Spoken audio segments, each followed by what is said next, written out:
Hello, ladies and gentlecars, and welcome to episode 135. 135, 135, holy fucking god. What he Hey, said. that wasn't Spanish. I'm breaking the fourth wall here. Kayfabe, he's breaking kayfabe. Kayfabe's dead, who cares? Hey, she's a nice lady. Hey, what does Terry Funk think of kayfabe? What the hell is kayfabe? I never heard of that in my life. But yes, we are here for episode 135. It's myself, Ricky, Scott, and James. And it's the final episode of February. And, of course, we're going to be here talking about... Damn! Ron Simmons, WCW run from 1987, from Crockett through 1994. So, yeah, basically, this stretch, Ron pretty much did everything. Tag team champion, eventually became world champion, which was a huge deal, and among many other things. And taking the lead for this retrospective is none other than James. Well, I think we should all talk about it. I shouldn't be the only one to take the lead, but we're all going to talk about it. But you're going to, You're the storyteller. Mm-hmm. But I mean, he debuted with Crockett in the summer of '87. He had been wrestling for about a year up to this point, starting in Florida. And over the next 2 years, roughly, the occasional title shots, singles, tag gold, would never really come of anything. They were just building up the wrestler, the persona of Ron Simmons. And it wasn't really until spring of '89 when we got kind of the beginnings of major stuff with Ron. Because you had the heel turn, when in the spring, showing slow signs of a turn, he cheated against the Junkyard Dog on television. Then he would complete the heel turn May 27th, abandoning Ranger Ross in a tag match against the Samoan SWAT team.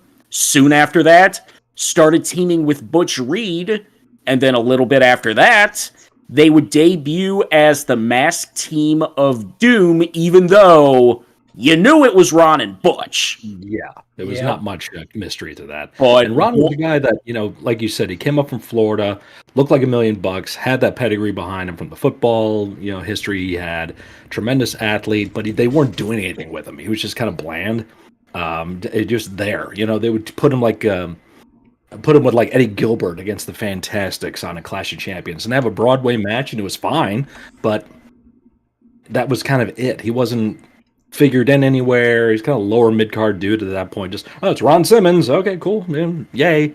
But then it wasn't until, as James just said, all that stuff started to turn around. It's like, this guy's kind of bland. What do we do? Turn him heel. When in doubt, heel him out. You got it. Mm-hmm. But they had woman Nancy Sullivan as their manager. At first, their first match as Doom, they defeated the Steiner brothers at Halloween Havoc '89. And they went on a televised undefeated streak for a little while. Then Starrcade '89 happened when, in the Iron Team tournament, not only did they lose their undefeated streak, they lost all 3 of their matches in the Iron Team tournament to the Steiners, the Road Warriors, and the new Wild Samoan. Yeah. Who the fuck booked this shit? Well, the booker at the time was Woo! Yeah. So It was that explains a lot. Love you, Nate, but at the time your booking was shit. And then Doom would end up losing their masks at Clash of the Champions 10 in February. Before that, they would lose Woman as their manager when she went with the Horsemen. Mm-hmm. So now they have no manager, they have no masks, but they would get a new manager in Teddy Long, which goes back to when Ron was starting the heel turn, the match against the Junkyard Dog. Teddy Long was the referee doing the fast count. He was fired from being a referee, but became a manager, managed Doom. And soon after Teddy became their manager, they went on a roll. They would beat the Steiners for the World Tag Team Championships at Capital Combat 90. And with that, RoboCop. They're 281-day reign as champions, longest reigning tag team champions in WCW history. A lot of people may not know that because you think the WCW tag title's longest reign, you think, oh, outsiders held them forever. But it's like, no, Doom actually had the longest run. And they would feud with the Steiners, the Road Warriors, the Southern Boys, Rock and Roll Express, many other teams. Speaking of the Horsemen, they would begin a feud with the Horsemen in the fall of 1990. They ran against Flair and Arn. They had a double countout at Halloween Havoc 90. A rematch was set for Starrcade, but Wyndham replaced Flair when Flair had to become the Black Scorpion. And then entering 1991, you had many other title defenses. They would eventually lose the World Tag Team titles to the Freebirds, Michael P.S. Hayes, Jimmy Garvin.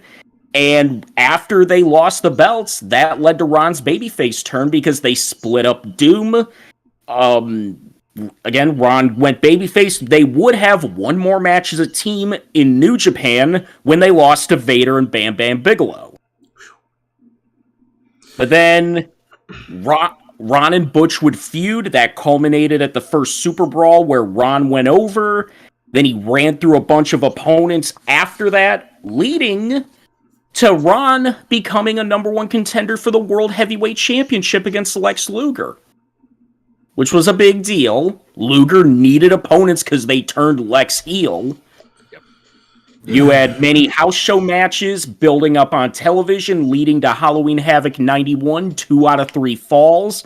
They were really building it up like, oh, maybe Ron may take the belt here. But then he didn't. Luger won that 2 falls to 1. Then we go... Wait, Levi, what were you going to say? I was going to say, and then just looking at that pairing of Luger and Ron, given that technically it was Luger that kind of helped Ron get into wrestling in the beginning after they both were in football for a while, and Luger was already going into being a wrestler, and Ron struggling to figure out, okay, well, my football career is done, what am I going to do now? Luger remembers Ron and was like, hey, how about you come over and try pro wrestling with me and see what happens? So, and even with this match at Halloween Havoc, very good match between these two, which definitely helps that they were also real-life close friends, so it's like the chemistry was right there. Sort of a racist build-up. Yeah. To throw in here, too, butterfly effect. The whole reason we have Luger as champion and as the top heel is because Flair is gone. Flair had his falling out with Jim Herd. He Jim Herd enough. Ran to WWF with the belt. We know how that whole goes down. But if you think about that, Flair doesn't leave. Does Ron ever get that shot? Because Luger would have been a babyface champion. Yeah. Because it was all... Flair was determined to drop the belt to Sting. That was his whole thing. He didn't want to drop it to Luger, even though Herd wanted him to. He wouldn't do it. That was part of the reason he left. So Flair leaves. We get the cage match with Wyndham and Luger. And yeah. And Harley, pile driver, yay, Luger's champion. Big deal. So now, Luger's the top guy. He's the top heel. And we start getting him and Ron Simmons. And they start throwing in, as you said, the subtle, prejudicial, racial subtext in there. You know, he's looking at that magic moment, definitely for Ron Simmons, was that debate they had where they're both sitting down the tables. Luger's there, Ron's there, and Luger's like, we're building up an incredible organization here. I got my mentor, I got my manager. We really could have a spot for you in our organization. I thought maybe you could be a driver. And when Simmons fires at Luger, that was a career-defining moment for Ron Simmons.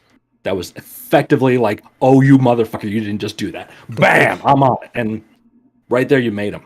Yeah, you didn't have to have the fucking match after that. It was like, okay, yeah, this motherfucker's real. Do not fuck with him on that. No. No. But then after losing to Luger, Ron went about a year close to of just doing the most random shit. Feud with Cactus Jack.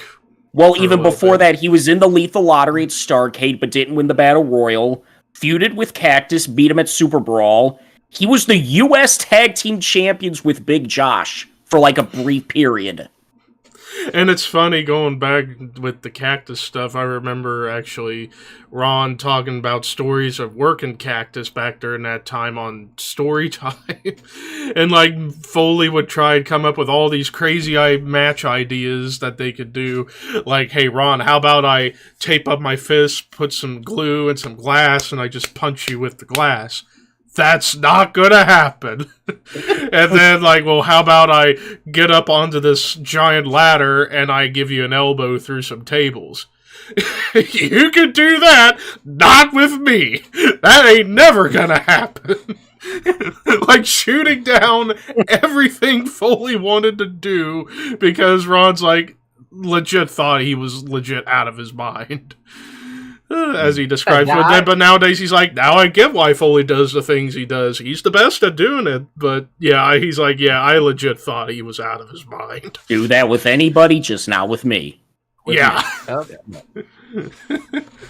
But it teamed with Big Josh for a while and just doing the most random of stuff. He was getting wins, but it wasn't really significant stuff. Until we get to August of 92.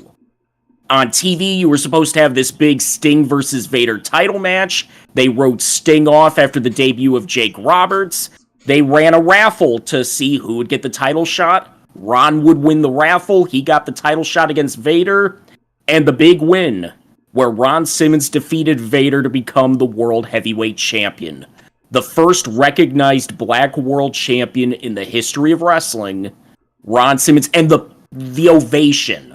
Recognized, I mean, Bobo Brazil won the NWA title, and there was other stuff, but I still argue that Iceman King Parsons was recognized as a world champion in World Class Championship Wrestling before Ron Simmons was. Well, I'm talking major world titles. Still, WCCW, WCWA was recognized as an official world title. It was defended in Japan. It was on that same level at the time. Back in that time, there was 4: WWF, NWA, AWA, World Class. So Didn't in that context, that's where I say it's kind of like it's more Iceman King Parsons. And like I said, with Coco kind of winning the world title, I mean, you know. Mm-hmm. I don't know why people do that, you know. Yeah, and like, just to kind of get a little something off my chest, whenever I go back and I watch this moment when Simmons won the belt from Vader and seeing everybody in the crowd that's go what nuts. I was about to talk about. The ovation was insane. It was nuts. Yeah, the kids in the front row. The kid in the front row was jumping and like going nuts. He went nuts. Because like looking back, you know, and one of the issues that I have with pro wrestling today is the marketing of a lot of stuff like this. Like, okay, I'm just gonna get this off my chest. When they did Bianca and Sasha main event night 1, WrestleMania 37, I hated the marketing of it. It's like, oh, we got 2 black women for the first time in the main event, and it's like, just say you have Sasha versus Levi. Stop it. Like, this is not the. I'm making a good point this here. Is not the place to talk about it. I'm making a good point here. It's like the marketing of it today does kind of rub me the wrong way. It's just treat it like it's a normal thing. Like here with Simmons. They didn't make it, it's like, oh, he's a black guy that won the belt. No, they treated it like a normal thing, and it was amazing. Like, everybody going absolutely wild, and it was really, really cool. And they didn't have to go the extracurriculars about it, and was made perfect sense. And even Ron would even tell you, like, hell, the stories he's told with Bradshaw early on, or maybe not, like in the middle of the APA era. Yeah. When, like, Creative was saying, like, how about we do this with you guys? And Ron was like, no. If you make it about race, it becomes about race. Just leave it as it is. Just 2 good friends. Don't do anything else with it. It's fine. Just like they did here with Simmons getting the belt. There's a method to the madness. They were building up the... when he was first going after the world title, they were talking about how there never been a black world champion. And B... it is what it is. He was, as they say, the first recognized black world champion. And it's that... And see, this is a wrestling show. This is not a let's talk about certain issues or whatever. But I digress. Yeah. Ron Simmons was the world heavyweight champion now. And he went on to have a meh run. He held the belt, but he was not the top guy. Yeah. The top guys were still Vader and Sting. Mm-hmm. It's a case of where is it going to be where the guy makes the title or the title makes the guy? And in this case, they were hoping the title would make the guy, and it didn't really work out that way. Yeah, this is kind of like one of those moments where it was like the moment was great, but the aftermath not so much. Yeah, and I hate to make a comparison, but look at even like Kofi Kingston when he became WWE champion. Right. Same deal. Great moment, but then and same with Big E. They get the belt, but what happens afterwards? Like Bobby Lashley when he got the belt, he made the belt when he got it. There's just not just these guys, but like other guys. Luger 5 years later, great moments, but then what after that? Even though he lost 5 days later, but big factor with with what you do with putting a belt on somebody, which we're going to get into later on about another topic. Dusty winning the belt, his few times winning it, when Ronnie Garvin won it, when so many people won it. Sting's first title reign. Great moment, not so great reign. And you get that more times than not. Rich. I mean, hell, it's basically like the story. It's like some guys are better chasers than they are champions. Like Simmons, a great chaser. Didn't translate well as champion, but it's not really his fault. It was just the time. It was just the time. Sting and Vader, they were the top feud. Well, eventually, the top feud. And Simmons, he was just background. CM Punk, it was the same thing with CM Punk. It's like, he's the champ, but he's not the guy. Cena's still the guy. Yeah.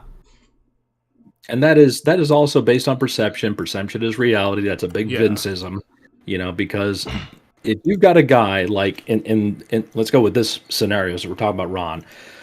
If you have a guys like Sting, you have a guys like Vader, they're trying to put Luger in that same level, and then here's Ron Simmons, this guy we've been kind of hot-shotted him into this chance. He gets the world title, great. Then what else? Because there wasn't that organic, natural build-up to where the audience really wanted him to be the guy. It was more the office choosing him to be the next one to get the chance. So when it's not really what the audience is buying into, this is the whole Daniel Bryan scenario. If when the office says, you like that's cute, but this is the guy we're gonna push. And at that time, because WCW was so difficult for them to get momentum going, they couldn't get anybody for the fans to really get behind. They just had to stick with what worked. Sting works, Vader works, Luger works. We don't have Flair anymore. Luger and Flair drew. Sting and Flair drew. Luger and Sting died. And by this point, Luger was gone. So you only had Sting and Vader. They wanted that big shot in the arm, and it's like, well, people like Ron, so let's give him a try. Let's give him a try and see what happens. It's one of the best moments in WCW history, him winning the belt. But moment right there becomes timeless, and it's a big bookmark for Ron Simmons' career. Okay, what have you done for me lately? And it's like he has the title defenses against Rick Rude, against Cactus Jack, against Steve Austin, the Barbarian, Bobby Eaton, Dan Spivey, Dr. Death Steve Williams. And then he loses the belt on a house show to Vader 2 days after Starrcade. Yep. And then basically, after rematches against Vader to start 93, he did nothing the rest of his WCW career.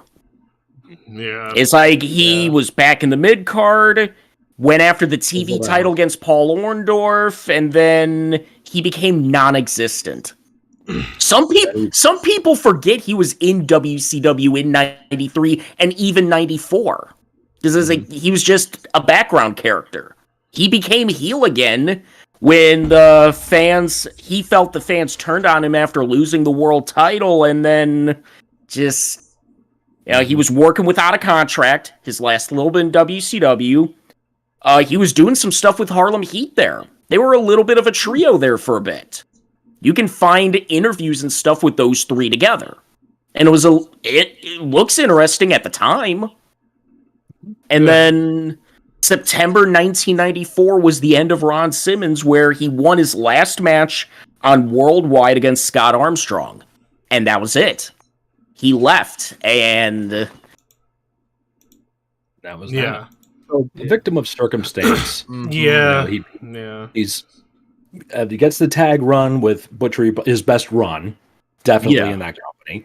And okay, we turn him babyface, cool. But as you said, they didn't keep the momentum going. There's changes happening behind the scenes. Flair leaves. Jim Hurt is replaced. This guy and that guy starts taking over. Kip Fry comes in. Bill Watts. Comes in. And all that. See, and that's a big reason that Ron got the belt, because Bill was a big supporter because he pushed Junkyard Dog. Right. So, and I wonder why they would even consider trying to push a black man in a sporting event to be the top star. Hey, and that's the freaking truth. Especially in the South too.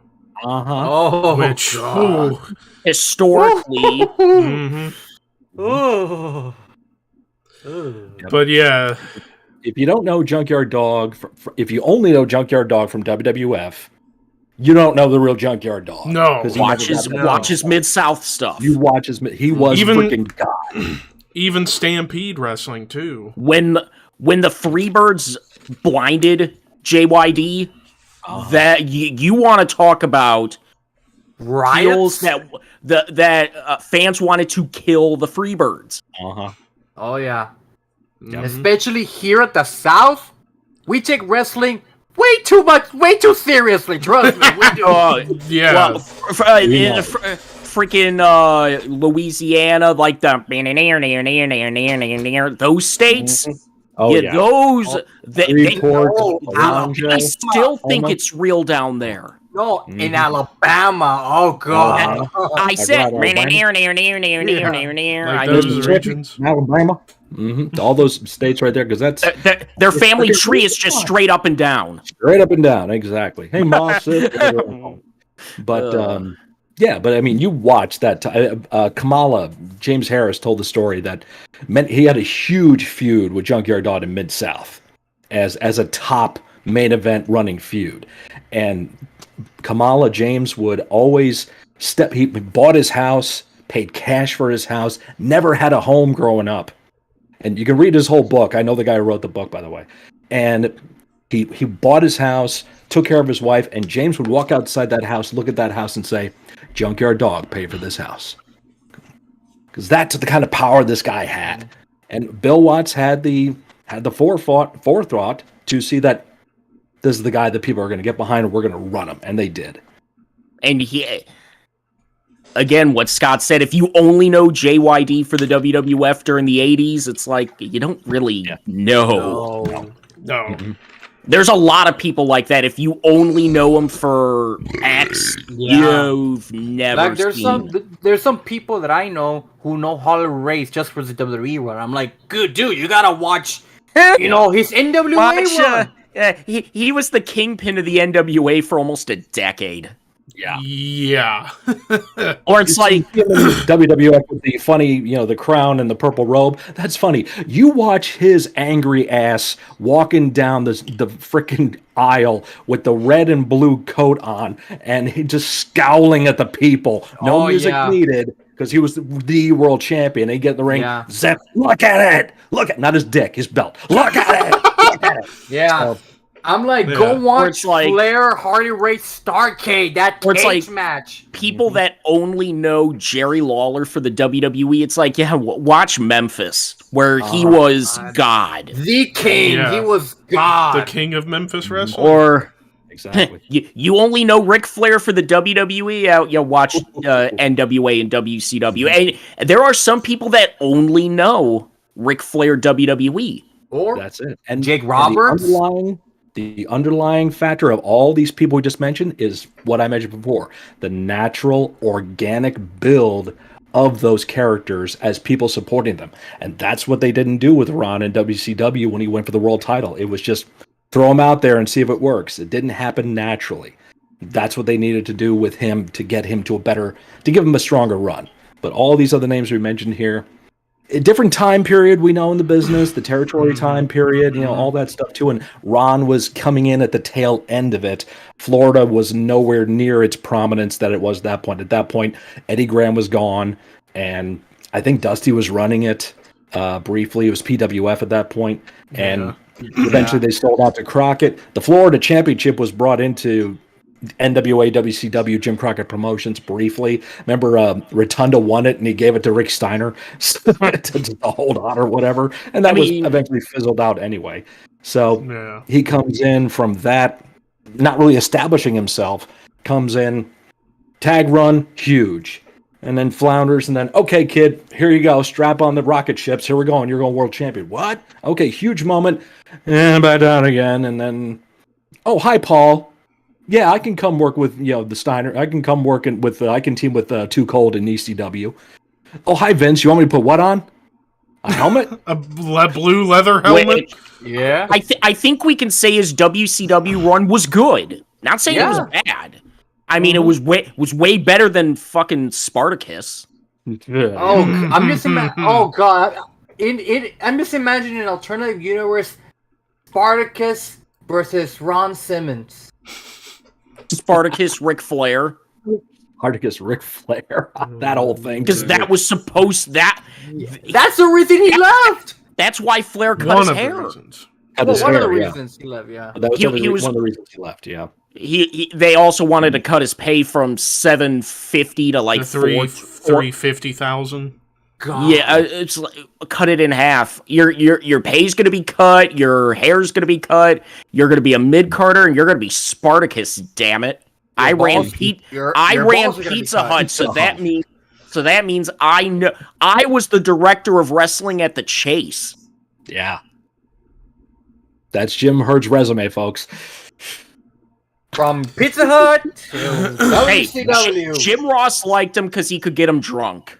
Yeah. So, and JR even admits that. It's like, well, I liked him. I got him drunk. Yep. Sassafras, barbecue sauce. Yeah, oh, man, sassafras. But yeah, and it's like... Those things thangin', respectfully speaking. But yeah, it's like going back, like the moment of Simmons winning the belt and then the aftermath. Also forget, they had to try and do some business decisions because we're at the start of the wrestling recession at this point. It's like, well, we gotta do something to help us out a little bit. Okay, Flair's gone, Luger's gone. Okay, Simmons, you're gonna get the belt. Okay. It's like they had to scramble something just for the business sake of things. Yeah. And it was real ballsy taking the belt off of Vader 3 or 4 weeks after he won it. Because Vader just beat Sting at Great American Bash. Mm-hmm. There's always some kind of, chicanery that happens behind the scenes. Other MO behind the scenes. Maybe there were negotiations going on. They wanted to go back to Japan or injured or whatever. Like, all right, what are we going to do? Take the belt off or we're going to put it on? Well, Ron's cool. All right, we like Ron. Let's get Ron the shot.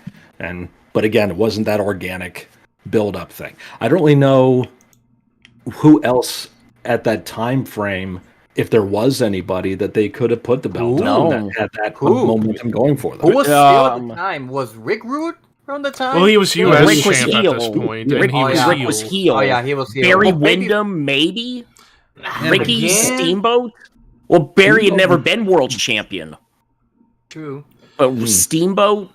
Maybe, but yeah, it's like with Windham, it's like Windham was another case similar to Luger where the rug just kept getting pulled under Windham so many times. They waited too long to put the belt on him. Yeah. Because they put the NWA belt on him in 93, and he was already injured to hell at that point. Yeah. Mm-hmm.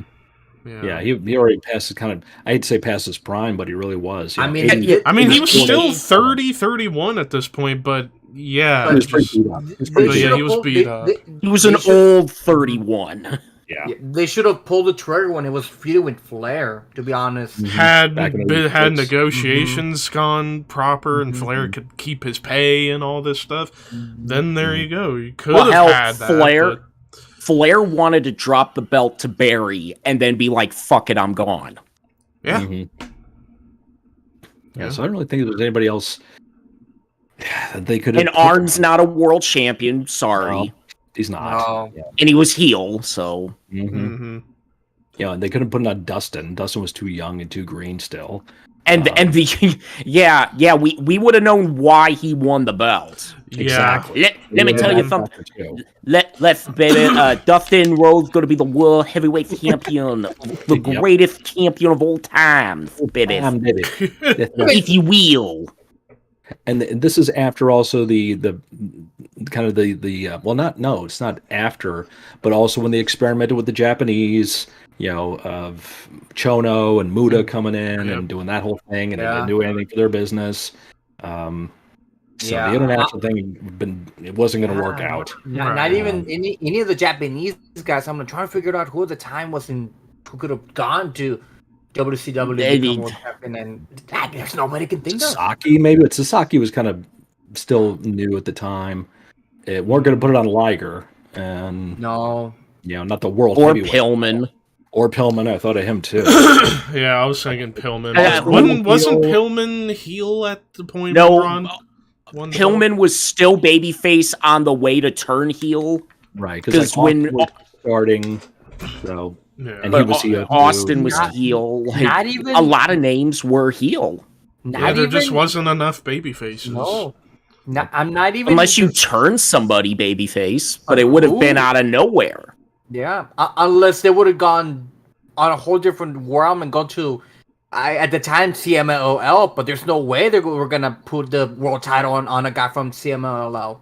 Probably no. The only guy from CMLL at the time who would have been world champion was El Santo, El Hijo del Santo. He's like the only guy who I can think of at the time who would have been a world champion, but nobody in America would have known who he was. Exactly. That's the thing. Nobody would have same with the Lucha fans, but American fans wouldn't have fucking understood it. That's the thing. I mean, I would have loved if he would have become world champion, but one guy probably they could have done it with, but it would have been the same scenario with Ron as I'm thinking about it, because they would have had a hot shot as babyface turn, and that's Cactus Jack. Yeah. Again, hot shot the babyface turn, put the belt on him, but then it wouldn't be on him for long anyway. No. The fans would be probably behind Jack more, but not everybody was up for like the conversation just heard between like Ron Simmons, Catch Jack. Well, how about if we do this? How we do? You can do that, but not with me. And there was a lot of people on the roster and that Mick was probably looking Foley, at Mick like, you can't do that with me. And Mick Foley, he's another case of he was a better chaser than a world champion. Yeah. The moments are great, but his runs were short. A week. Yeah, they were short, yeah. And we're all just plot devices for Rock Austin. Right. And also to get the belt on Triple H because Austin didn't want to do business. Yeah. That too. And there's or also, so we think. Yeah, it's so reported. But we'll never know the real reason. Well,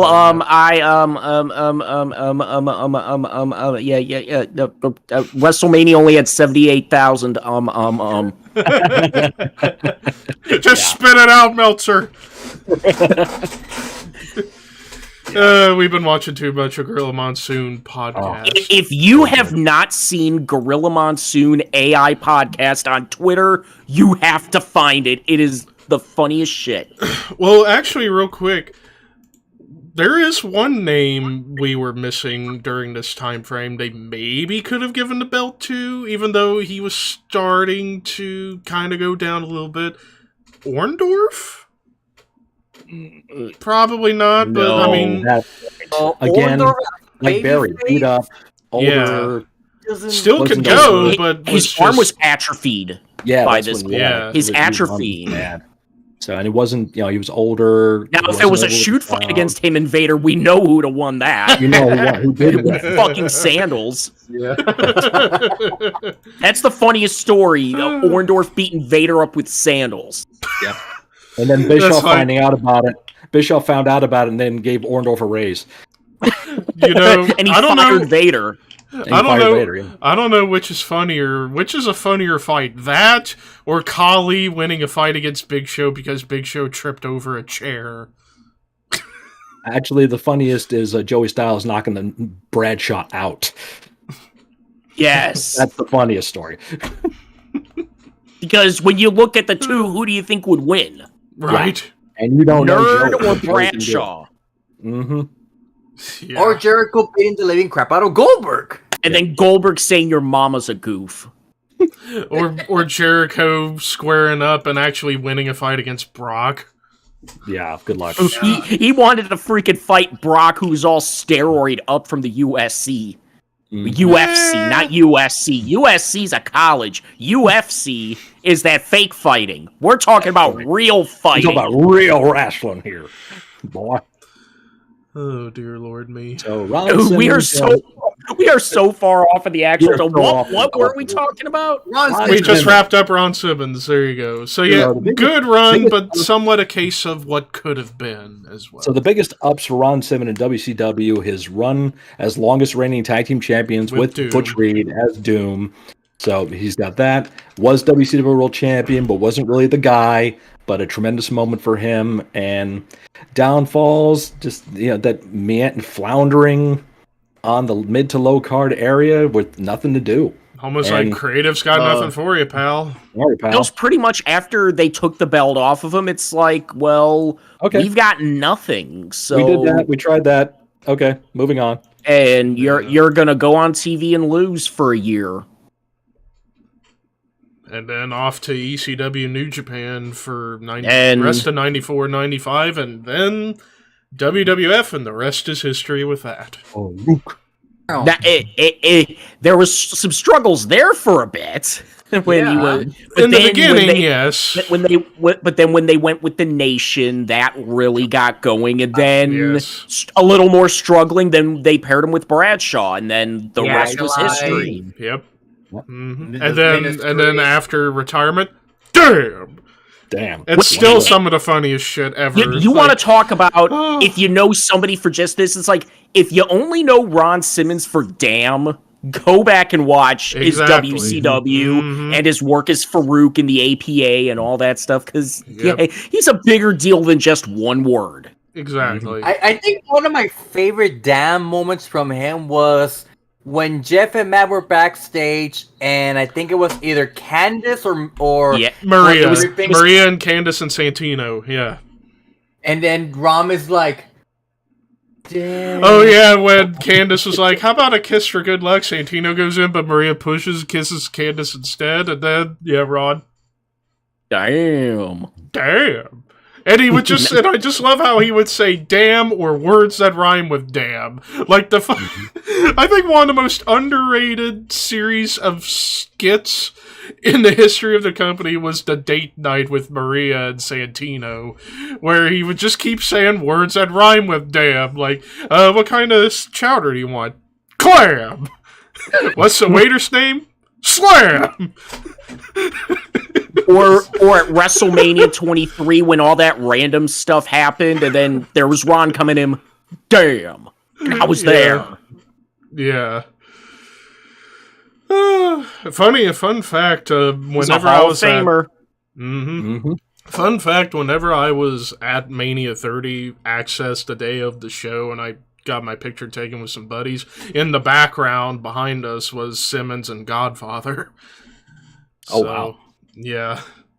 Now think about this. Just take a step back and think about this.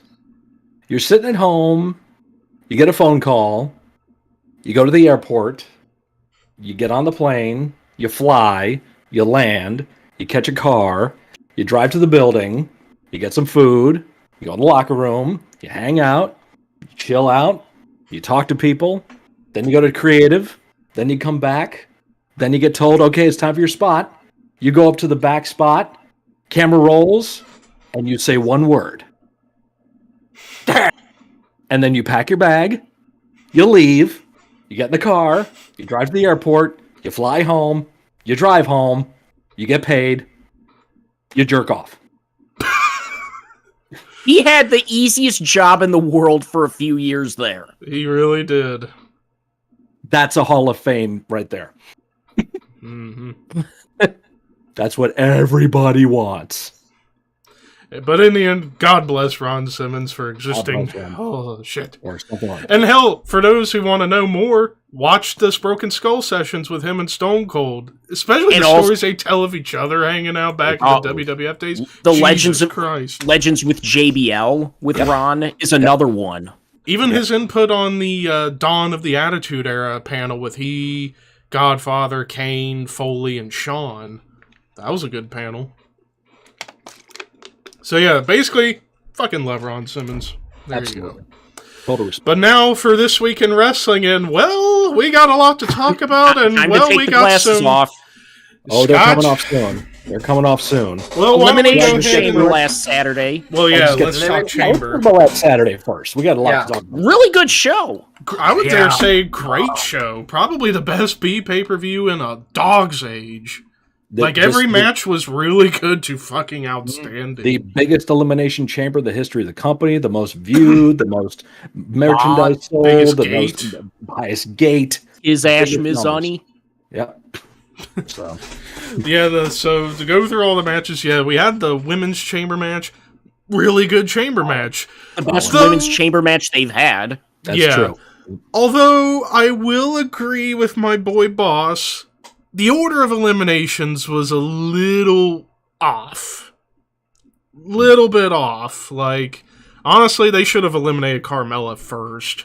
Like, just have Asuka completely destroy her first. And I mean, probably could have you got wa- away with, like, Liv versus Asuka in the end.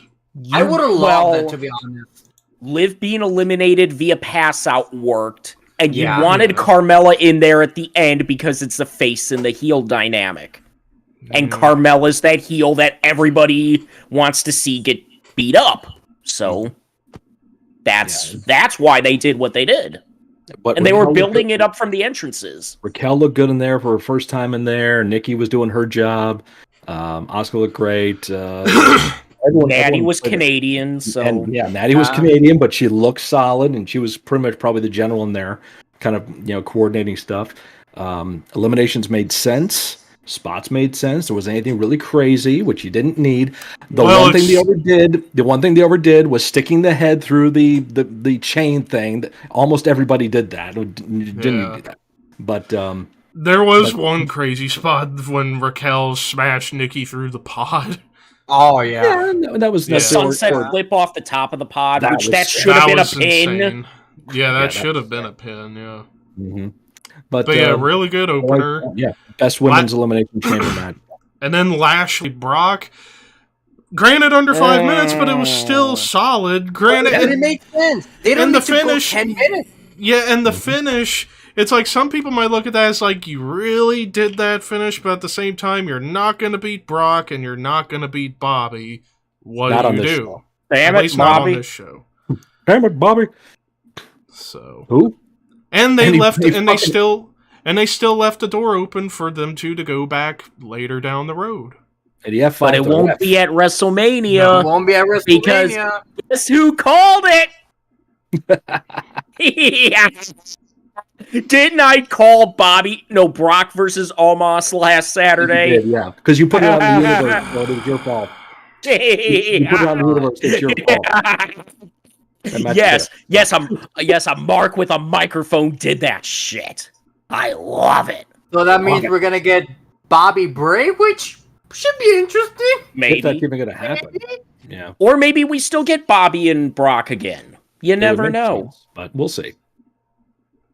Levi's not happy. Levi, death stare. I'm staring right into James's soul right now. Hey, Call it Bordeaux. guess what? I have no soul. I did that for you. That Bill Ringer. I spoke it into existence. It's because of you I ain't getting my match that I want. God damn it. Granted, SummerSlam, but still. Oh well. Oh well. Mixed tag match. Oh yeah. Yeah, that was probably the best mixed tag match I've ever seen. And I gotta say, Ripley sounded like God. at the top of the rope, those superplex, her reactions. Mhm. She's a natural. Now, granted, I didn't expect Edge and Beth to win. I think we were all in Why, agreement yeah. Judgment Day was going to win, Like, but oh. But then, like, okay, as it's going on, it's like, oh, I see what it makes sense now. Finn's going to take the fall. Ray looks strong. Fucking hit the shatter machine. Shout out to FTR on that one. Because who worked with Edge when he was training to come back? Mm-hmm. Who did Edge help get signed? Mm-hmm. Or at least They're boys. get the CD, the DVD under somebody's nose. There you go. So, Yep. so that was, I really popped for that. And calling it Shatter Machine, not Big Rig, but doing it like that. So, yeah, really. But then what happened afterwards on Raw seems like the feud's continuing. We could still get the Hell in a Cell between Finn and Edge. I think we're gonna get the Hell in a Cell. It makes sense to be the end of the feud. There you go. I like it to be something else besides Hell in the Cell, though. I just don't think that's necessary for that. Well, given the way the story is and how it's a personal story, you gotta do Hell in a Cell. For No, this. not necessarily. Yeah, Well, what other match could you put him in? You could do a lot of other matches. You could do an unsanctioned match. Well, he did No rules, he did that just with let him Randy. go. Did that with Randy years ago. did that with Shawn years ago with Jericho. There's a history of it. So, but it doesn't seem like the feud is that hot for an unsanctioned deal right now. So I don't know, but it's still 6 weeks to WrestleMania. So Yeah.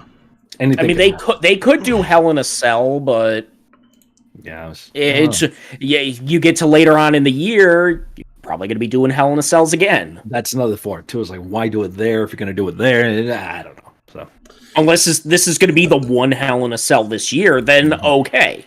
Yeah. But the U.S. title chamber match, holy fucking balls. Montez Ford is a star in the making. Yep. Big shout out. 4-5. If you don't know what I'm talking about, too bad. And then fucking that bump Gargano took. In that one fucking spot where it looked like he hit his head off of Rollins. Yeah, Hurricane Run off the top of the pod there. And I love the stuff they kept doing with Theory. Like, Theory was trying to run and duck away from Gargano. Turn around. And then they both, Seth and Gargano, just wailing the shit out of Theory. I like it when they're the top of one of the pots and they're just relaxing. Like, how you doing? Yeah. Start chopping. Just fucking ending with Logan Paul getting in, so we know what we are getting. English, I can speak it. Logan versus I Seth. know what we are getting at WrestleMania. Thank you, Levi. that should be an interesting match. And That would be an awesome match. Big shout out to Montez for the sell job on that stop, because people were really buying into that. And you didn't realize it was just, it was something there. It means to an end to get the door open. So Logan make the run. I'm like, I mean, hell, even during the watch party stream I did, even my friends thought, oh, he's hurt. And then, they protected him without him getting pinned. Right. So, but he's a single star in the making. Oh yeah. Yeah.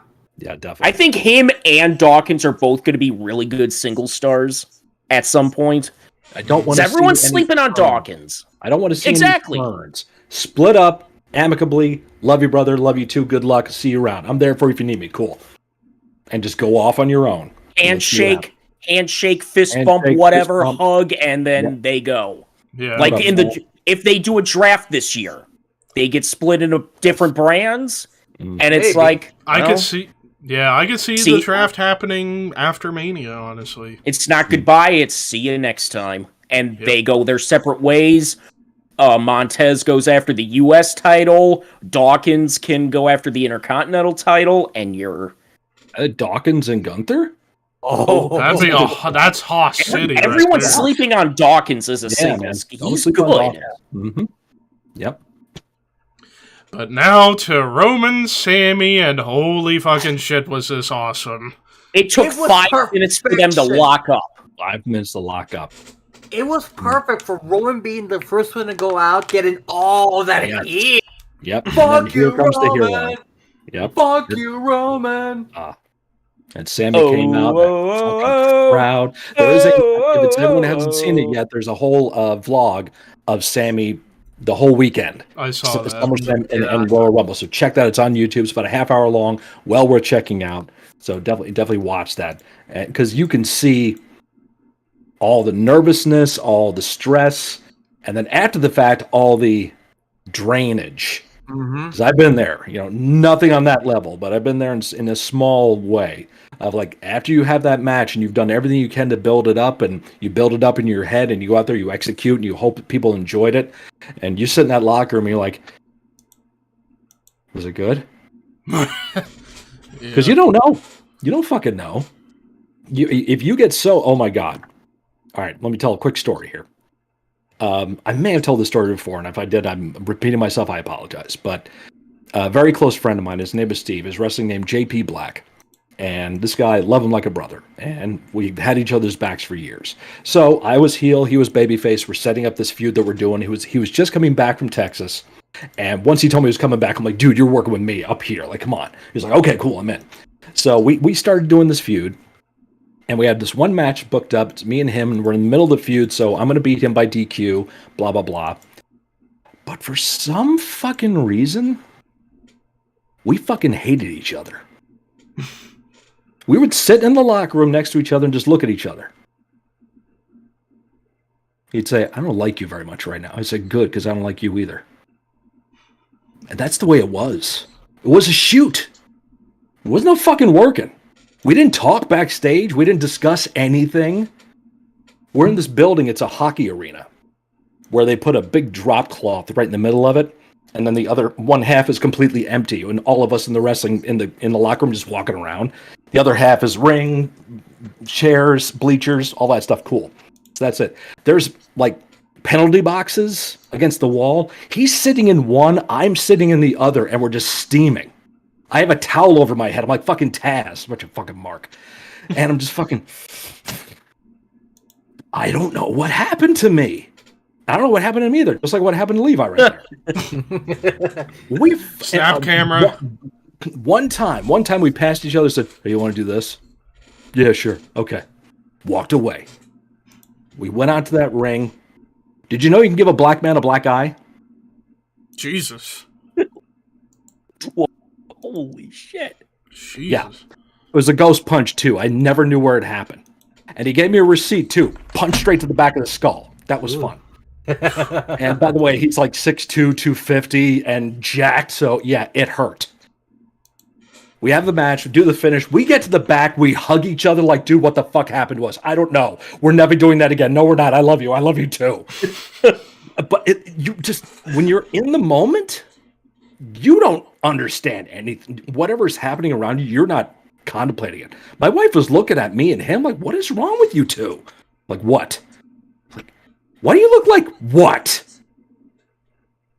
Nothing. And just walk. Please.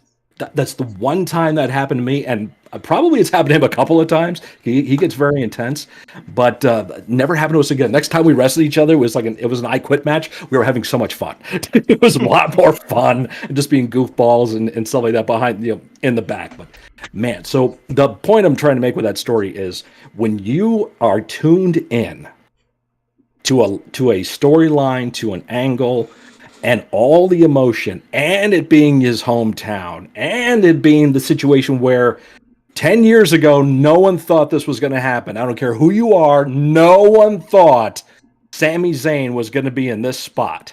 Ole, ole, ole, ole. Oh, that's cute. That's cute.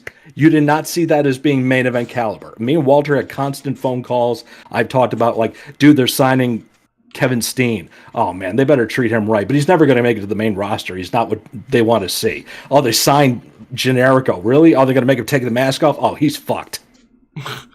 10 years later. Years later, two of the top stars in the company right now. There's two of them right there. So when you're in the moment like that, and you'll see like the whole point I'm trying to make here, when you watch the video of his vlog, he's like not there. He's like, I don't know how to feel because the cameras were right there after that match. After all that emotion and the audience just being dejected from him losing and all that stuff there, he's like, I don't know how to feel. If you watch the press conference after the match, what was the word he kept saying? I feel strange. I don't know how to feel. He'd never been in that situation really before. That was his first time really as a major fucking player. This was the biggest match of his life. Exactly. He broke his own glass ceiling, pretty much. There you go. So that's an awakening moment for a performer like that. The hope spots during it were great. Everything. Yeah. The ref bump and then the kick. 1, 2, 3, 4, 5, 6. Yep.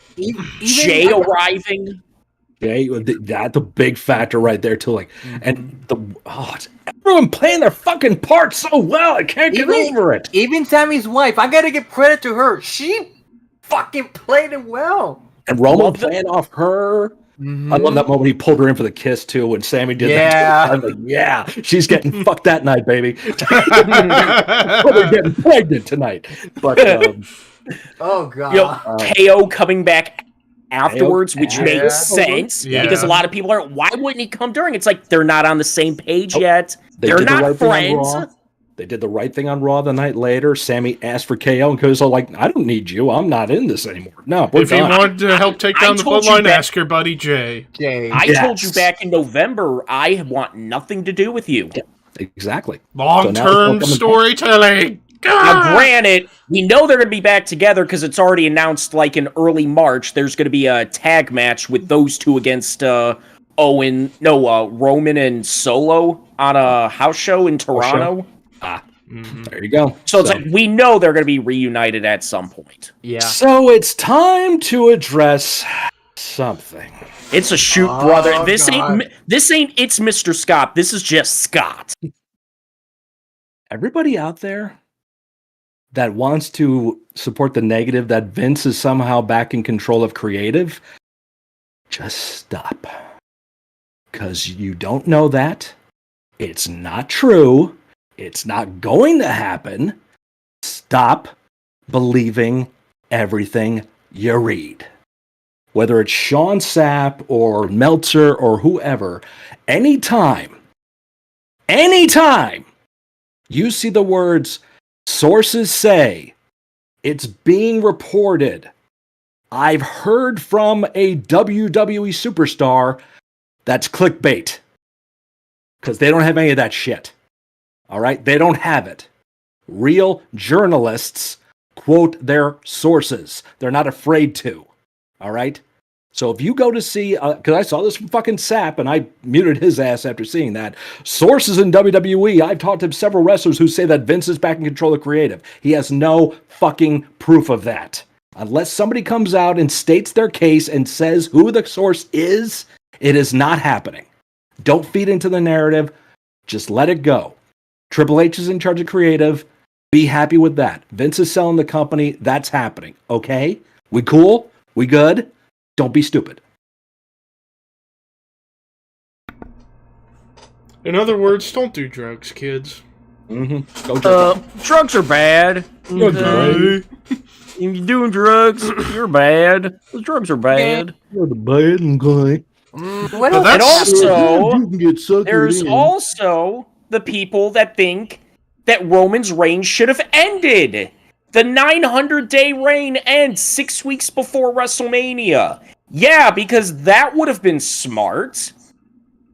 Okay, you end the reign you end the reign 6 weeks. Okay, what do you do with Sammy? Do you have him be the long-term champion? What do you do then with the Usos and Kevin Owens? Do you have him be a transitional champion? That ruins when Roman actually loses the belt down the road. Because you have one chance to beat Roman. You beat him twice within a month? That's stupid. But, they did it with Mankind and The Rock in 99. Well, yeah, Rock's reign was 6 weeks. Because 6 weeks and 900 days are somehow the same thing. Oh, but Guerrero beat Brock at No Way Out before Mania. Yeah, Brock Lesnar was burnt the hell out.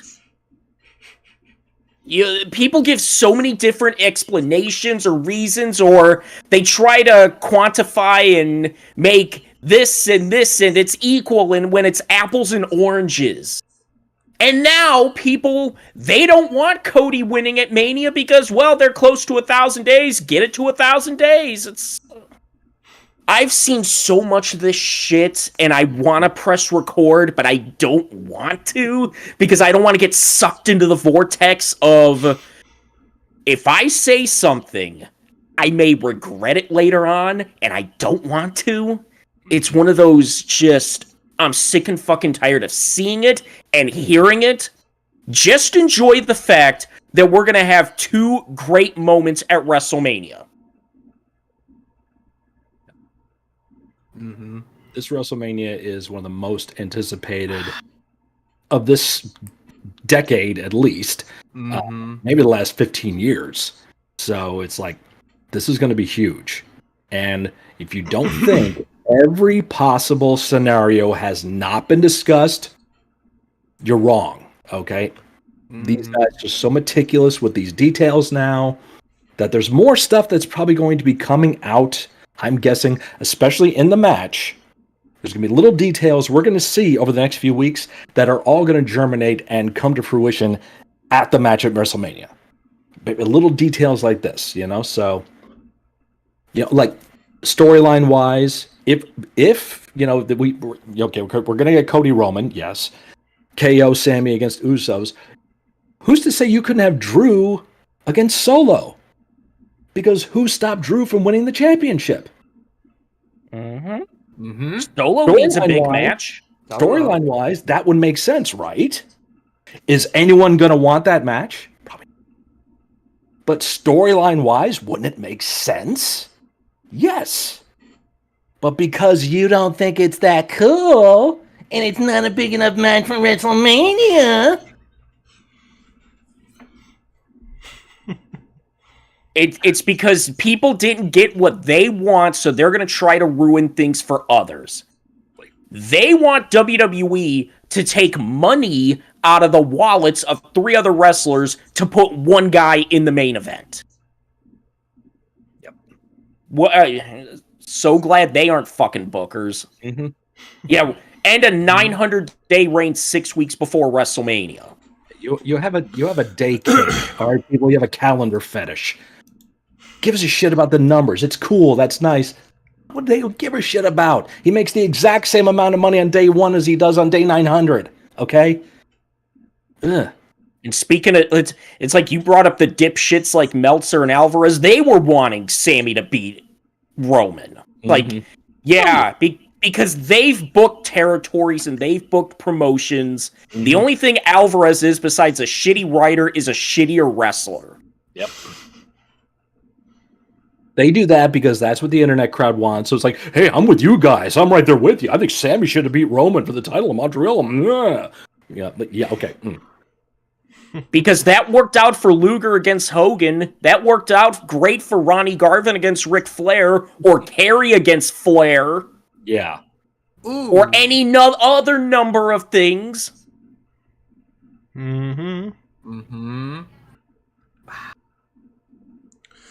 Yeah. So have we clarified the air here, folks? Moving on. But this happened in the past. What else has happened? Well, we did, back to the Sammy and Bloodline stuff last night on SmackDown. I like how we got a night where they focus on Jimmy last night, where it's like Sammy pointed out, hey, you were the one who let me into the Bloodline. You were the one that gave me the name of the honorary Oos. You had my back the whole time, but yet you were the first one to attack me after I did what I did. And, like, again, it's like the story they're going with Sammy and the Usos is basically what I was saying the whole time. You could tell the story that the only reason Sammy was in the group was to help everybody not listen to Roman and get manipulated by him anymore. yeah, and it was great, and like Jay being there, kind of like he doesn't know which side he's gonna be on. Is he on his brother's side or is he on Sammy's side? But he's like he understands from both perspectives. It's all gonna come to a head at WrestleMania, and the way I could see this going is, say, even though we think Roman might end up taking time off, but what if they were to do a couple of things before Roman would take time off? Because they announced we're getting Backlash in early May, and then also King of the Ring's coming back, thank God. Which, perhaps you could do a big fucking match for Backlash. Sammy and KO and Cody versus Roman and the Usos in a 6-man tag. And, like, Jay, once again, and, like, even Jimmy, they are the ones that end up screwing the match over for themselves, and then Roman's had enough. Build towards perhaps SummerSlam. Like, you could have Roman take time off here, but start slowly building up perhaps the match that started the Bloodline, end with the Bloodline. Roman versus Jay, where Jay finally beats Roman, and the Bloodline is done. And have in the interim, have Jay win King of the Ring. There you go. I was about to say, because then you could have the King versus the Chief. Yes. I like that. Yeah. Oh God, can you imagine if this That happens? that would be huge. See, when Shadow Kvlt talks, we talk stuff into the universe. Yeah, exactly. Yes. So now it will come to be. 1 out of 100, 1% of the time, it works every time. Which, speaking of that, in case you weren't here last week, and by the way, if you weren't, shame on you, you're going to start seeing gaming happening on the Shadow Kvlt, and one of the games we're going to be playing is Journey of Wrestling, a wrestling booking game. So we're going to have some fun fantasy booking, some interesting scenarios here. I can tell this is going to be fun. Along with that, we're going to be doing Monopoly, Uno, perhaps like tabletop, Cards Against Humanity, maybe Jackbox, What the Dub, if I ever decide to buy them, which I probably will, but yeah. Yep. Lots of potential. Lots of potential. Cena coming back on Monday. Yes. For next week. Yeah, Boston. Yep. Yeah. Probably to set up him in theory at Mania. Oh, yeah. All the teasers have been That's going going to be on a big match. Oh, yeah.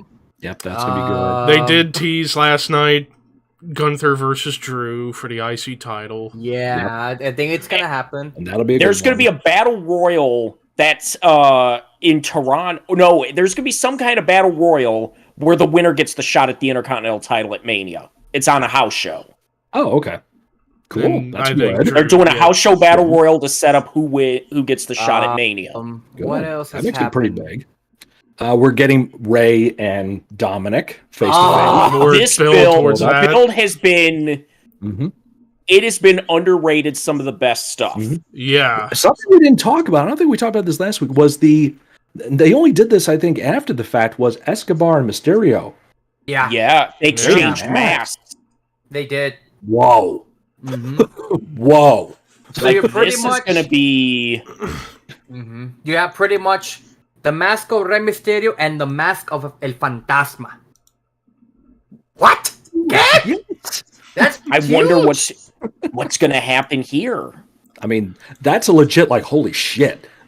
In kayfabe or whatever, that's like a holy shit. So is Escobar going to be the new protege of Rey Mysterio? Is that where we're going to go with this? I'd love that. I mean, Santos Escobar is still young. He can... That kid's fucking money. And he's a big guy for a luchador. Yeah. He can move, he can talk, he's got personality, he's got all the steps. He's Alberto Del Rio without the problems.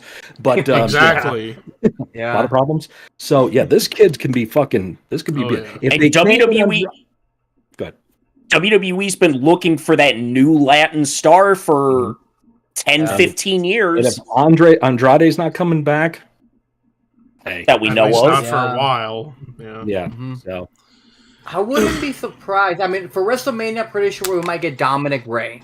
It looks like the way we're going. Yeah. So I mean, and what if Escobar, was like second in Ray's corner, and stuff like that. there's a lot of potential there. It looks like this is something that's building. Especially being in California. Yes, that's another factor. Mm-hmm. Yeah. Mm-hmm. Oh yeah. Speaking of which, how could we forget? They started doing this thing I was hoping they would do for WrestleMania build up this year. The movie parodies again. Yeah. The fucking Seth Becky doing the Joker and Christian Bale Batman. That was fucking awesome. You're gonna get Roman Reigns. Oh god, Roman fucking Reigns Becky. doing Joe Pesci. Roman Reigns doing Joe I haven't seen the Pesci. Pesci one yet. I haven't seen that. I haven't seen that. That's gonna be one of them. Wait, you think I'm funny? What do you mean by that? Saying I'm funny? Oh, sweet. Love that. They better do a Godfather sketch. I want them to do Godfather sketch because they didn't do one when they were at WrestleMania that time.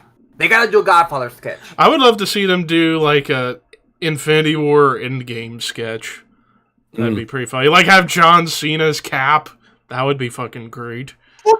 That would be cool. That would be fucking great. Brock as Thanos. Okay, hang on.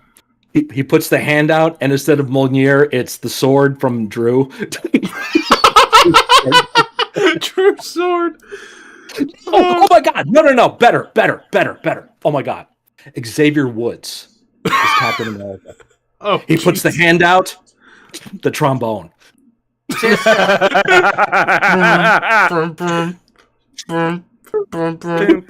But no. If Captain is in there and Xavier does that, he has to start. You can. Oh god, yeah, you have Cena's cap and Woods as Falcon Cap with the flight There suit. you go. Oh god. That's even better. Yeah, there you go. Make it what happen, else? even though they've already been recorded. Yeah, How about they've already done. Karrion Kross and Scarlett do Hannibal Lecter from Silence of the Glories. Lambs? Glories. How about Scarlett just do something? Yeah, How about Scarlett doing Basic Shannon Instinct Stone again. from Basic Instinct? Yeah, Scarlett and Gigi doing something or other. A lot of things. His or Yeah, me, mine. please. Yeah.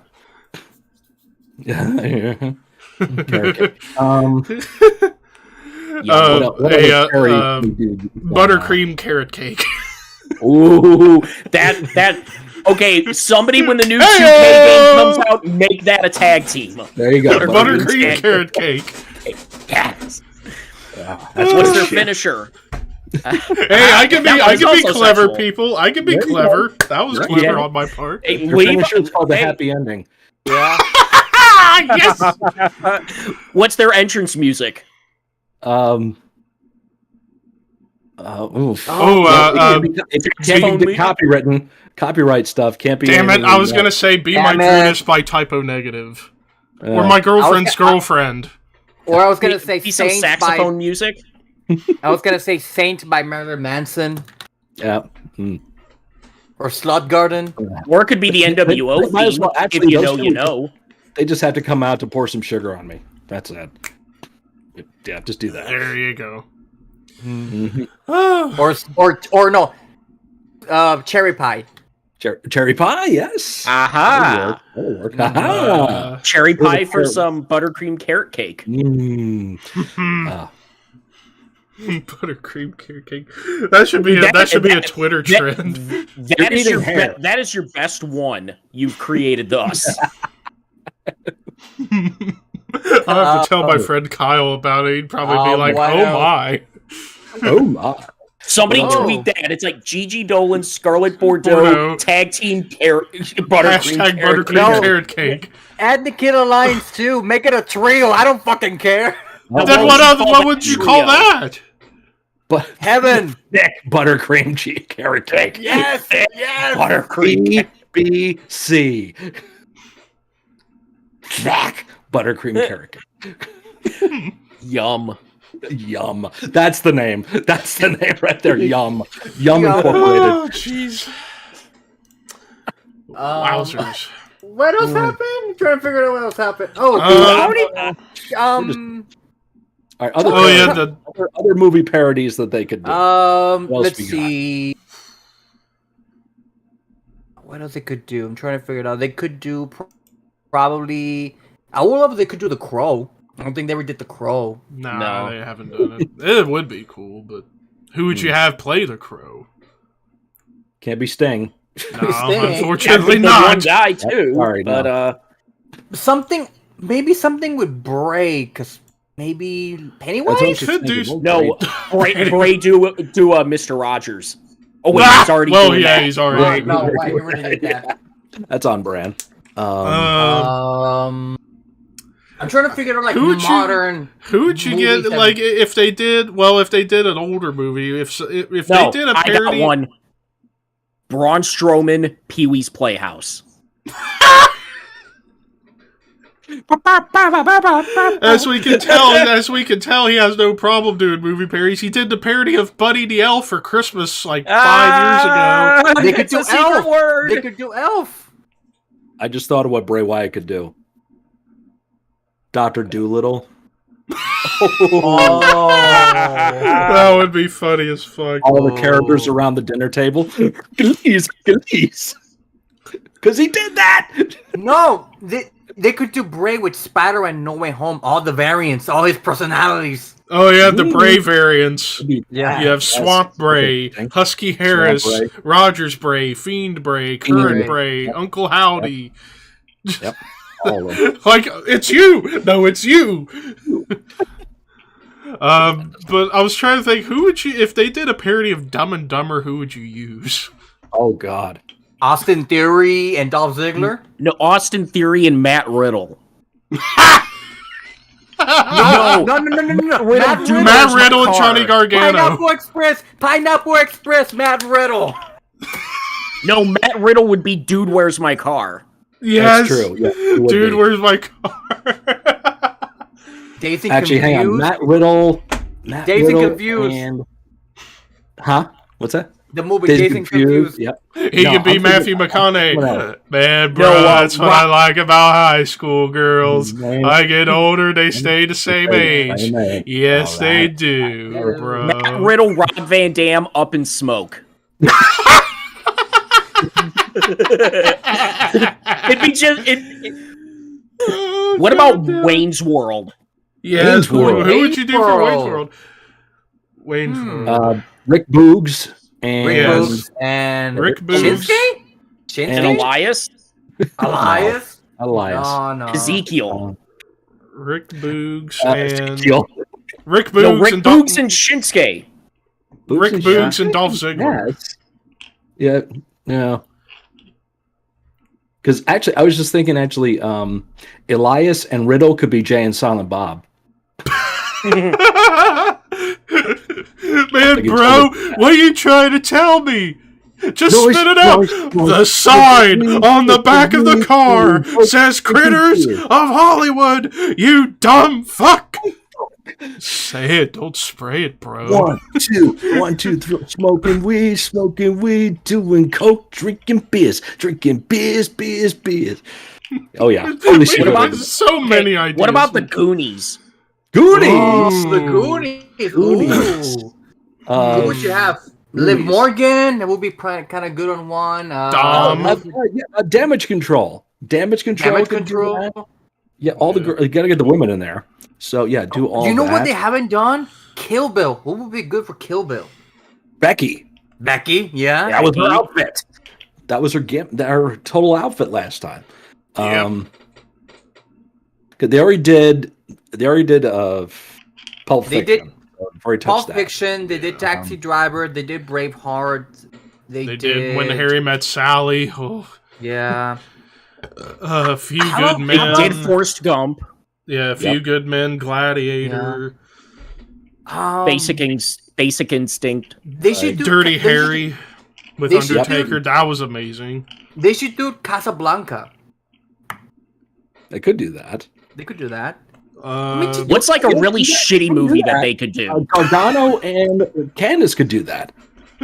Gargano and Candice could totally do What's that. up, shitty movies? The Room. Lords of Chaos. Oh, Spinal I Tap. had to here, get that. Spinal I had to Tap. get that. Hey, Spinal Tap's great. Right Fuck here. off. Spinal Tap's great. Lords of Chaos. Fuck you. Yeah. But Fuck that. What- But Hey, Fucking how awesome. but hey, about, but how hey, about but South Park, No. bigger, longer, uncut, and have the entire Hart family. oh No. Jesus. No, the Blair Witch Project. Bray Wyatt on it. No. That'd be Alexa. I was about to say. I was Ready to Rumble. Nah, never mind. Yes. The wrestler. You'd have to have David Arquette cameo in that. Have the wrestler. They could do the new Halloween trilogy, one of the new ones. Please don't. No. Please don't. No. Fuck no.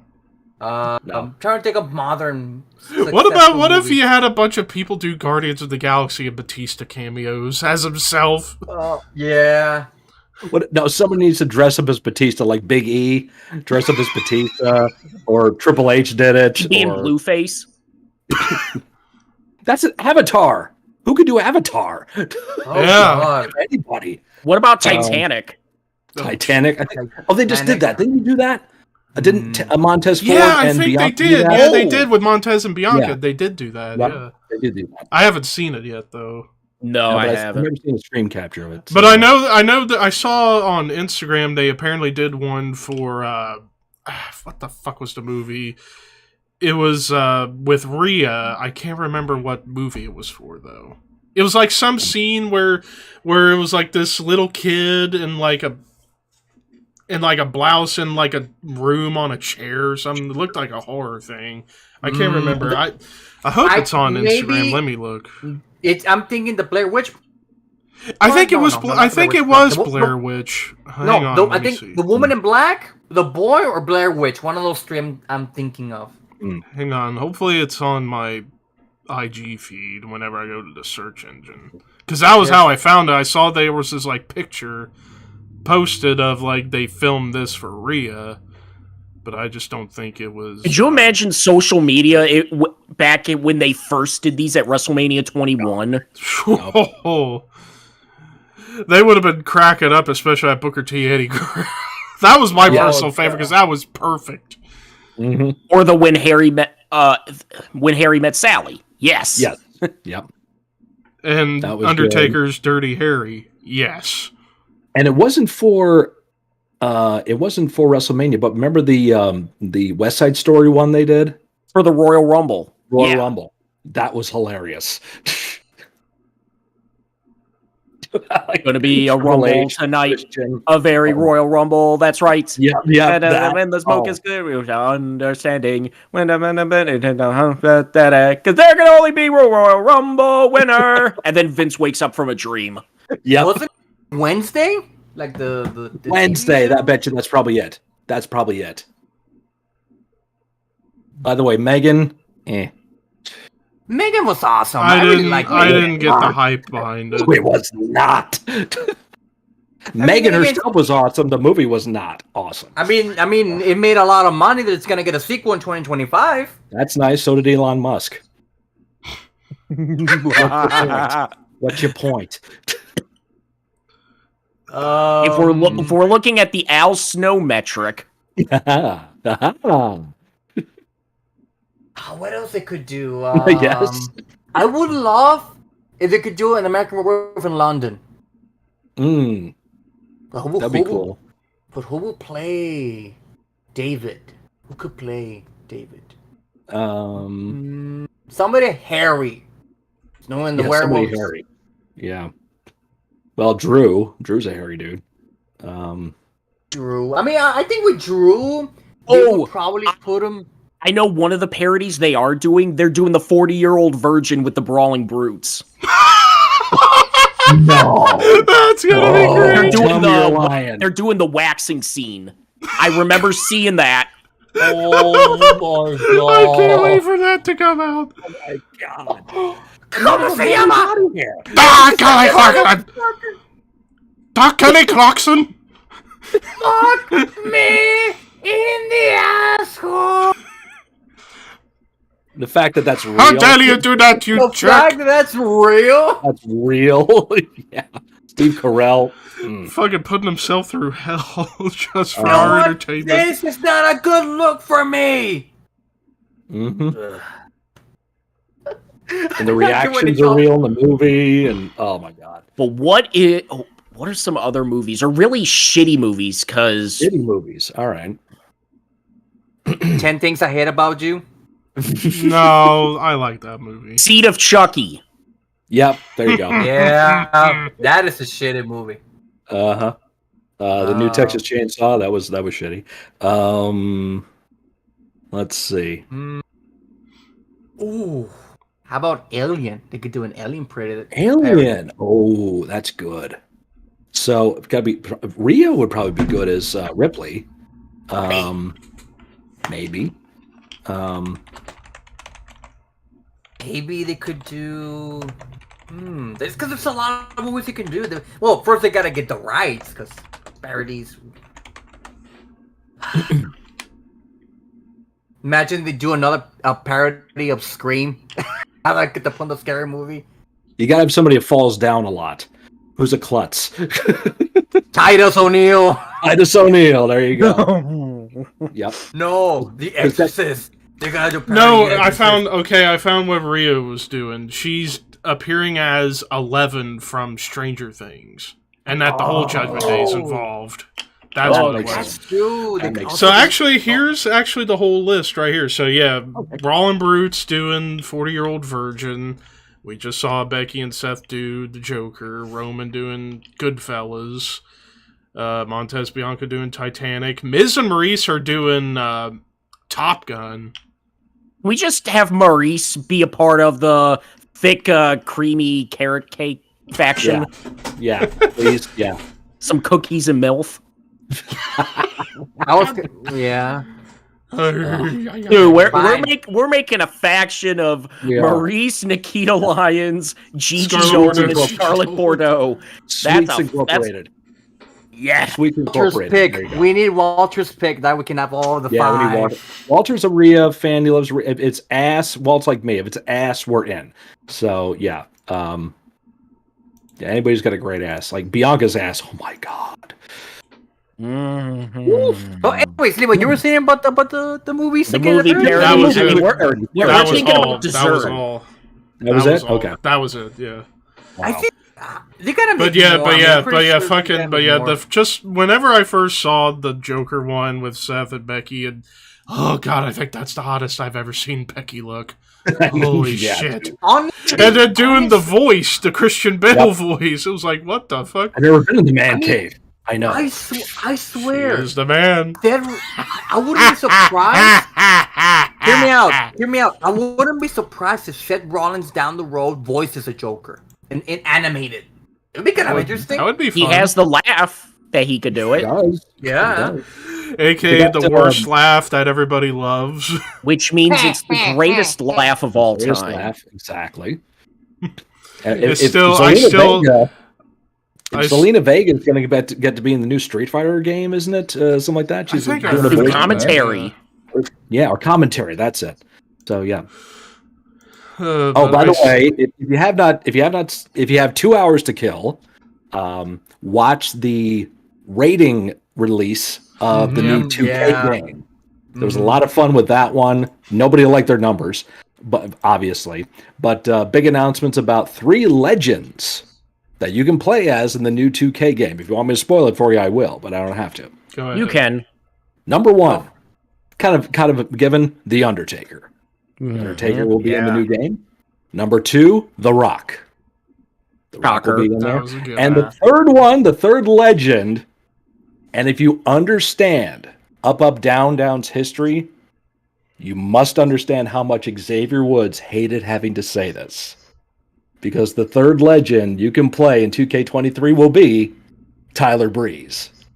Yes! Yes! And he hated that. But another cool thing, my GM mode is back. Tyler Breeze and Xavier Woods will be GMs you can play in the game. That's great. That's awesome. That is so great. Can you imagine? Hang on. You know what would be the funniest thing since they're doing that? You know what would be funny? Like if, say, there's a moment in GM mode where, oh, hang on. Oh, just got a follow. Necro Eric, thank you for the follow on Twitch.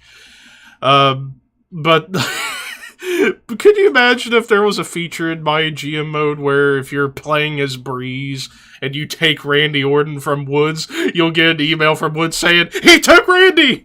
He took Randy! He took Randy!" Right because now, that's the running Breeze gag and between Breeze them. and Woods are playing 2K22 GM mode, Yeah. and they're almost done. They only have like 8 weeks left in their game to play, and it's very close. Breeze is still number one, but not by much. So the WrestleMania is It's like coming up the soon. new 2K game's coming out in a few weeks. March 2nd. I might March get 2nd. it, but on Steam, possibly. Mhm. I don't know. Yep. We'll see. Maybe PS4. I don't know. March 2nd is the release date. So yeah, it's next week. This week. As a matter of fact. Yeah. Holy shit. It's that quick. Mhm. It's that quick. Yeah. Oh, and speaking of Woods and Breeze, I remember I found this music video from a couple weeks ago that they, along with Claudio and Adam Cole, did the party theme song. Oh god, that was so over the top. Fucking what? Woods, stop eating lemons. Stop torturing yourself, dude. Yeah. Jesus. Oh, Like The in real the fucking rated R video, superstar. the fucking music video, he literally takes a whole lemon and then he looks like he's crying, like, why? And with, I think it's Harley Cameron, who's like close with Scarlett, and Shotzi, who did the song with them. They did the songs. Yeah, Yeah. good on them. It was a funny song and a ridiculous music video where they're literally dressed as a barbershop quartet at one point. When they were like, oh, wait, yeah, we should totally edit that out. That sucked. Because I even said it in chat on one of Scott's YouTube streams recently. Like, when we all play Uno, we have to figure out, so it's like, I'm the Chugs, because I know I'm going to make a bunch of bonehead plays. Scott, I think, will be the Claudio.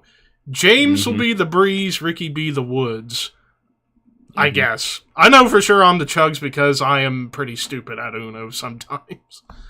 And Scott's much smarter than all of us. And then James will probably be... There's being respectful to your elders, and then there's kissing ass. Hang on. Oh, God. Oh, God. And now we're demonetized. And now we're off of YouTube. Wait. God damn, what is going on with this show? God damn, jackass. We've been canceled.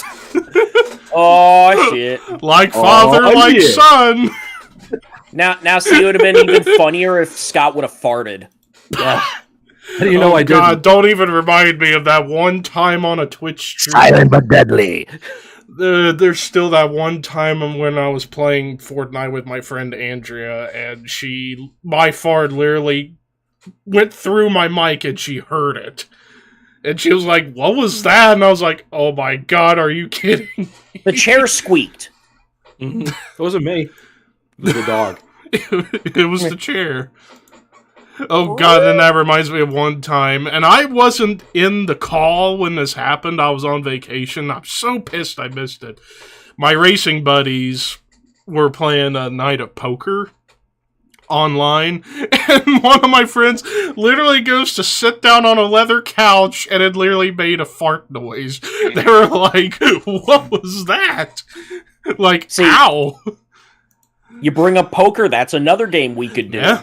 I'd have to Potentially. remember. I'd have to remember to find a. You site guys are for it. fucked in poker. You're fucked. Hey, I'm pretty good at Texas Hold'em. Damn it, I've won money a lot of times playing Texas So Hold'em have I. when I wasn't even old enough to play. Same here.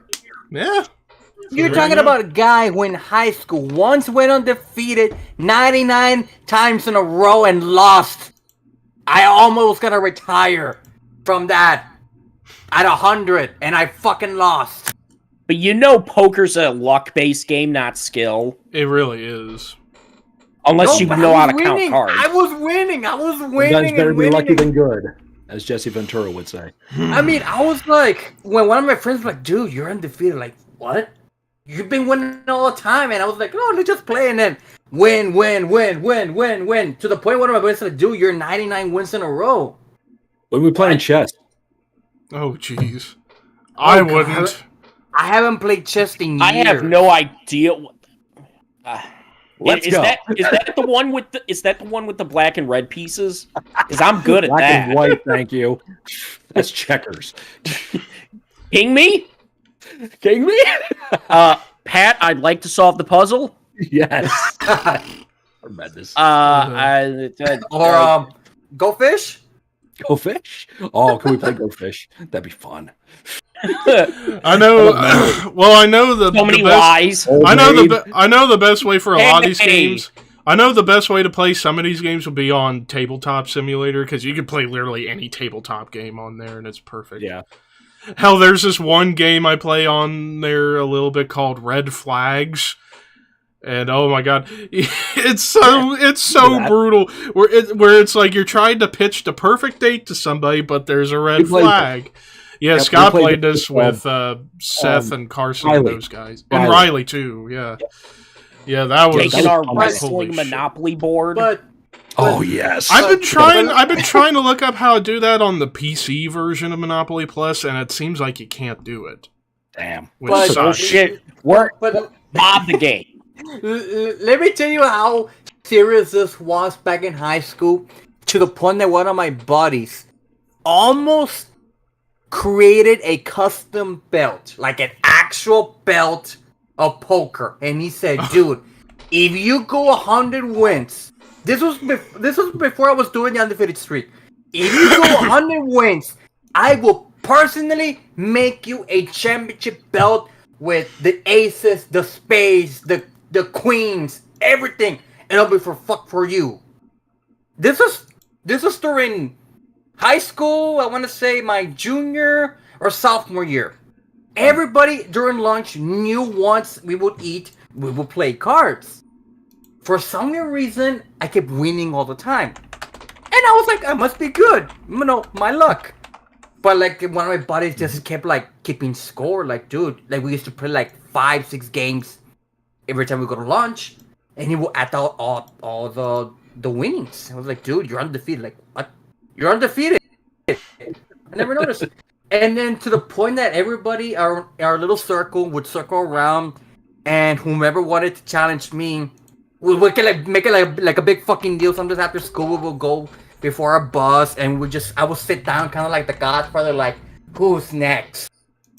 And then we would play, and bring it to me until that fateful day when I was 99 wins in a row, and I was like, I need one more to make 100. Here's how crazy it actually went. One of my buddies at the time was in the yearbook. He said, if you go 100 wins too, I'll personally put you in the yearbook with the championship. Oh man.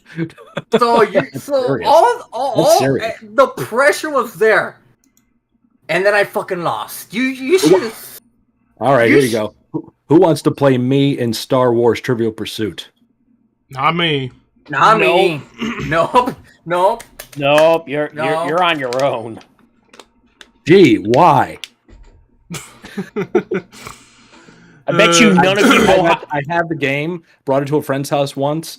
Actually, it was Walter. If he was here, he could confirm the story. It was like 4 or 5 of us all playing. I got to the end of it. I said, here you go. If I win, I have to answer every question on the card. I did. I bet you none of you three know how to play euchre.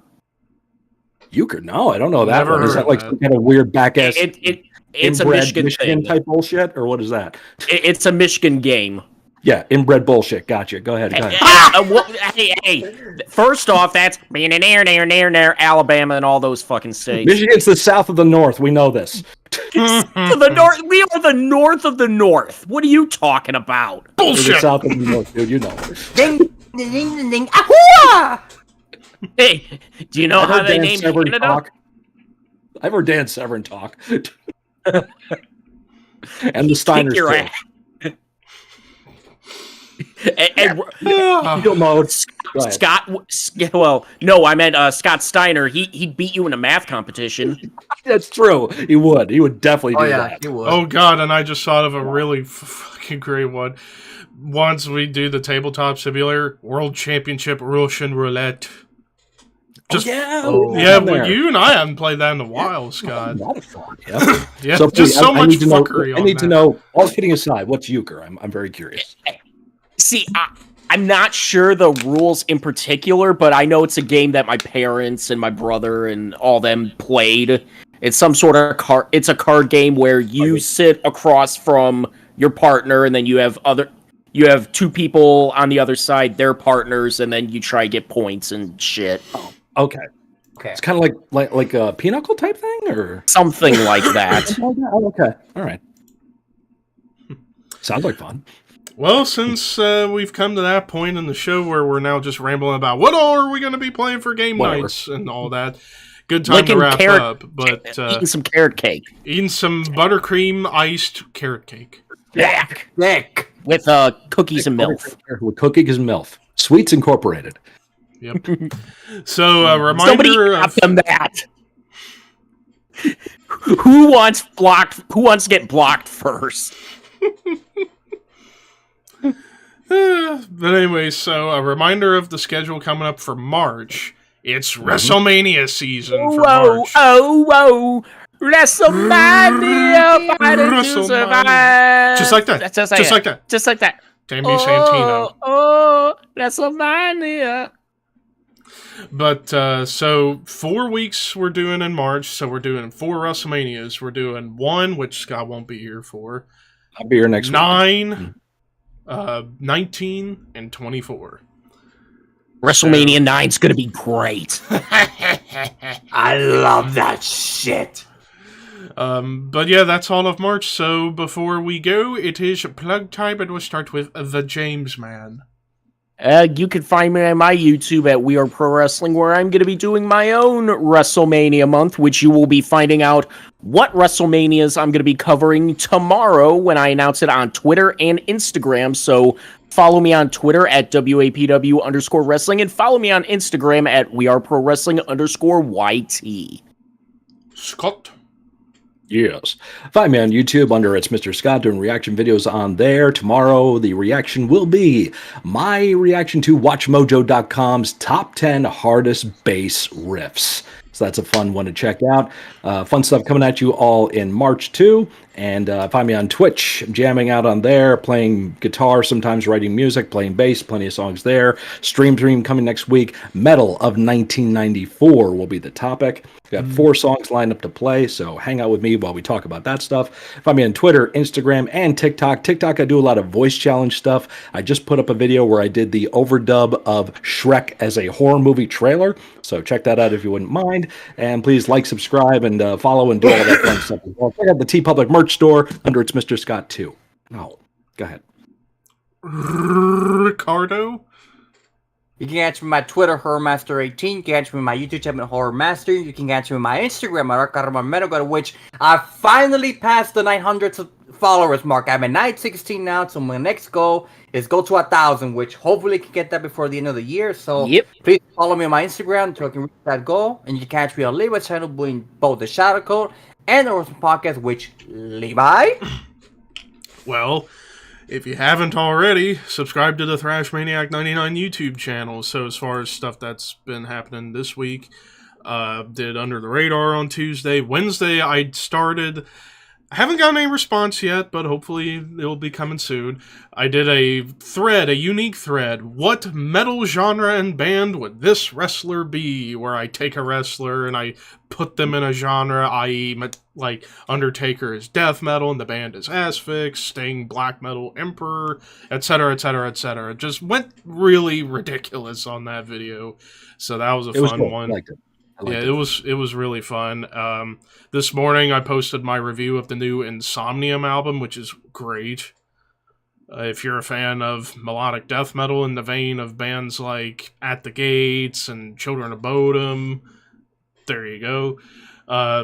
Actually, after we wrap up this, I'm going to be checking out the new Wretched Fate album and doing the review for that. Wretched Fate, basically, if you're a fan of Bloodbath and Entombed, or basically any HM2 death metal, there you go. Because after all, I am a slut for HM2 death metal guitars. So, you don't say. But yeah, that'll be coming out tomorrow. And of course, Under the Radar this week. It's got a few albums. But the big thing this Wednesday at 3 p.m. Eastern Time, I'm actually going to be leaving from work early for this. I'm going to get there early, leave early. This Wednesday at 3 p.m. Eastern, we've got another episode of Horsemen lined up, and it's another interview. And this time, we're talking to Yngve Christensen, a.k.a. Bolt, the vocalist and frontman of Blood Red Throne, who, ironically, yesterday dropped a new song, and it's kick-ass. I can't pronounce the title of it to save my life. I'll figure it out. But it's a damn good song, so there you go. But yeah, that's all of the YouTube stuff. You can follow me on Instagram at thrashmaniac_YT. And then finally, follow and or subscribe to me on Twitch at thrashmaniac99. Maybe if you hit the subscribe button, you might get a special surprise. Wink. But, yes. Do it. Do it now. Do it. Hey, what's going on? Do it. Now we're getting Giggity, ASMR giggity. up in here. Giggity, giggity, giggity. Giggity goo. Stick around. Wait, Bam! she is totally doing everything. She might have to fire. But anyways, so that will do it for us this week. But until next time, you people out there, keep your horns high and your dreams wet. Sweets Stay horny. Incorporated.